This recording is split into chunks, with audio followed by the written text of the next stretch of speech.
Video अच्छी लगे तो वीडियो को लाइक करें और चैनल को सब्सक्राइब करें और बेल आइकन को जरूर दबा लें नई अपडेट पाने के लिए।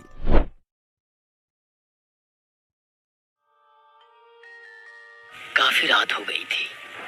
आसमान बरसाती बादलों से घिरा हुआ था। हल्की बारिश भी शुरू हो गई थी।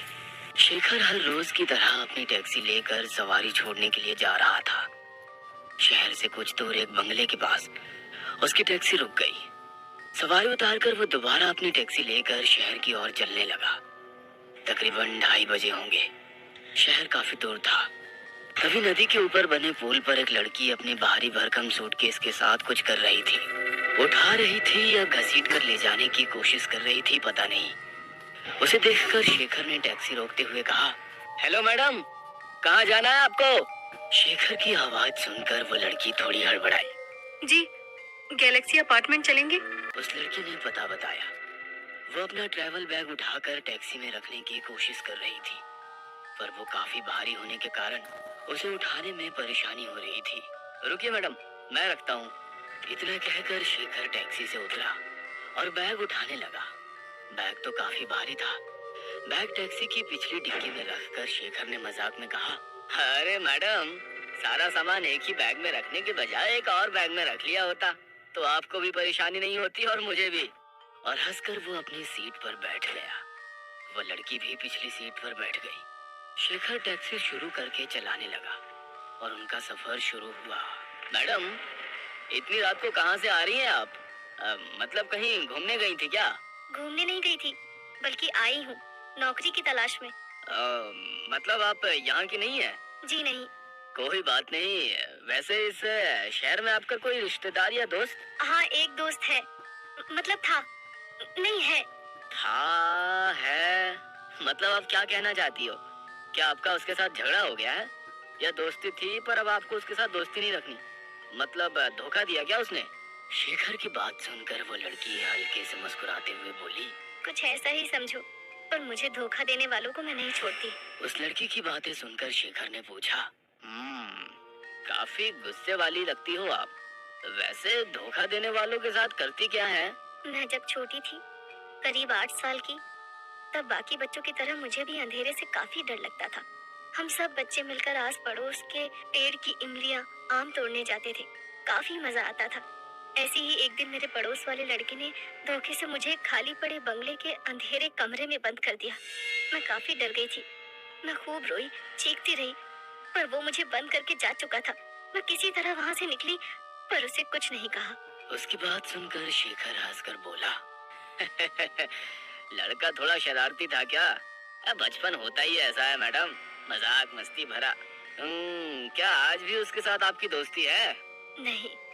इतनी भी क्या नाराजगी? अब बचपना समझकर भूल जाइए और दोबारा उससे दोस्ती कर लीजिए। अब उसकी जरूरत नहीं, क्योंकि एक दिन स्कूल बस से घर आते वक्त मैंने उसे दरवाजे से धक्का देकर नीचे गिरा दिया। उसकी बात सुनकर शेखर थोड़ा नाराज हो गया। इतना गुस्सा ठीक नहीं। अगर वो लड़का किसी गाड़ी के नीचे आता तो? शेखर की बात सुनकर वो लड़की गुस्सैल आवाज में बोली, सही कहा, उसी में वो लड़का मारा गया। इतना कहकर वो ठहाका मारकर हंसने लगी। पर उसकी अजीब बात सुनकर शेखर का दिल घबरा गया था और गुस्सा भी आने लगा। अब एक अजीब गंभीर सा माहौल बन गया था। शेखर बिना कुछ बोले चुपचाप गाड़ी चला रहा था, तो वो लड़की सामने वाले आईने से लगातार शेखर को घूरे जा रही थी। तुम्हें डर तो नहीं लग रहा ना? सन्नाटे को चीरती उस लड़की की आवाज सुनकर शेखर थोड़ा हड़बड़ा गया। डर? किस बात का डर? भला मैं क्यों डरने लगा? सही कहा, तुम्हें डर क्यों लगेगा? वो भी एक लड़की से। एक कमजोर अकेली लड़की तुम्हारा क्या उखाड़ सकती है? उस लड़की की वो बात सुनकर शेखर चुप रहा। अब उस लड़की की वो बातें शेखर का सर दर्द कर रही थी। शेखर की खामोशी देख दोबारा उसने कहा, सही कहा ना मैंने? तुम यही सोच रहे हो ना? रात के 2 बजने को है, काली रात, सुनसान सड़क, आसपास न कोई मदद के लिए आने वाला, और ऐसे में एक अकेली कमजोर लड़की तुम्हारा क्या बिगाड़ेगी? शेखर खामोश रहा। वो बात बढ़ाना नहीं चाहता था, उसकी खामोशी देखकर उस लड़की ने आईने में शेखर की तरफ देखते हुए कहा। उसे भी यही लगा था। ना चाहते हुए भी शेखर ने उसे पूछा, उसे उसे किसे? वही, मेरा दोस्त, जिसके भरोसे मैं इतनी दूर नौकरी के लिए आई थी। बेचारे ने सोचा था एक अकेली कमजोर लड़की है, वो भी अनजान शहर, ना कोई पहचान वाला, ना कोई पूछने वाला, मेरा क्या बिगाड़ लेगी। उसके साथ कुछ भी कर लेता हूँ, लेकिन इतना कहकर वो धीरे से मुस्कुराई और चुप होकर टैक्सी की आधी खुली खिड़की से बाहर रात के अंधेरे में डूबे और सुनसान इलाके को देखने लगी। टैक्सी के अंदर लगे शीशे से उस लड़की को देखते हुए शेखर सोचने लगा, मुझे तो ये लड़की पागल लगती है। अपने दोस्त का क्या किया होगा इसने? मार डाला होगा। इतनी भारी सूटकेस में क्या लेकर जा रही है? कहीं अपने दोस्त को मारकर उसकी लाश को तो नहीं ले जा रही? अब समझ में आ गया। ये नदी के पुल पर ये भारी भरकम बैग नीचे फेंकने के लिए खड़ी थी। गलती से मेरी नजर इस पर पड़ी और इसका प्लान फेल हो गया। दिल कर रहा है इसे सीधे पुलिस स्टेशन लेकर जाऊं, पर ये इतनी शातिर लग रही है कि उस दोस्त के खून के इल्जाम में कहीं मुझे ना फंसा दे। शेखर का परेशान चेहरा देखकर वो बोली, कुछ परेशान लग रहे हो, पर तुम्हें डरने की जरूरत नहीं। इतना कहकर वो उस आईने से शेखर को ताड़ने लगी। चलो, मेरा अपार्टमेंट आ गया, यहाँ से आगे वाले गेट से अंदर लो। उस लड़की की आवाज सुनकर शेखर होश में आ गया। सामने एक अपार्टमेंट थी। थोड़ी पुरानी होने के बावजूद कुछ कुछ कमरों में लोग रह रहे थे। गेट पर कोई वॉचमैन नहीं था और गेट भी आधा टूटा हुआ था। शेखर ने टैक्सी रोकी।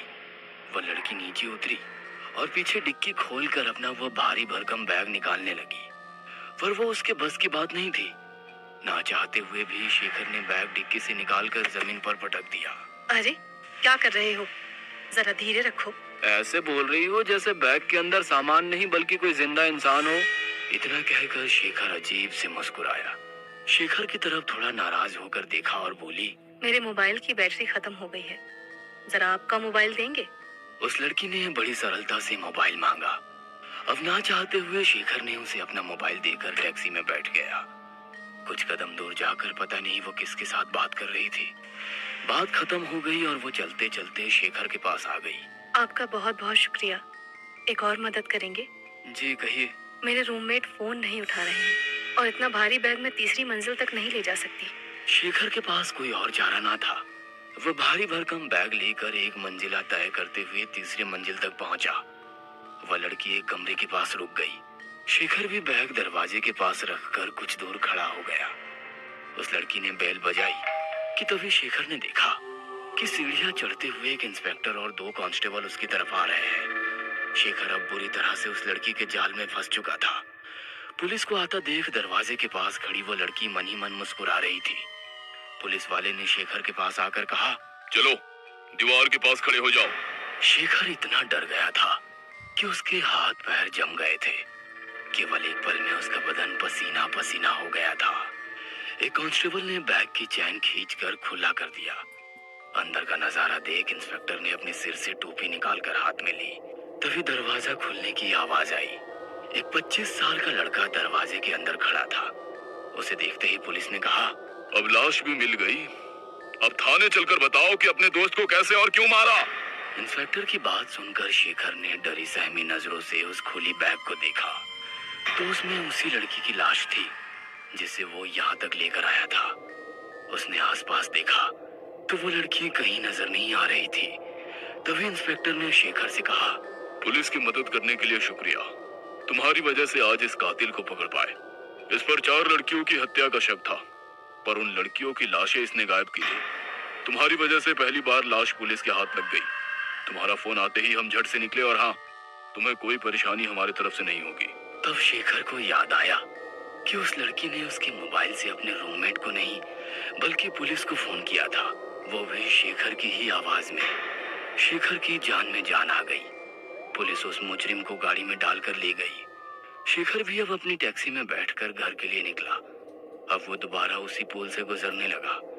डर के मारे बदन कांप रहा था कि तभी सामने वाले आईने में वो लड़की टैक्सी की पिछली सीट पर बैठी नजर आई और एक आवाज गूंजी, मदद के लिए शुक्रिया। वैसे किराया नहीं लोगे? और एक अजीब सी मुस्कुराहट रात के सन्नाटे में गूंजने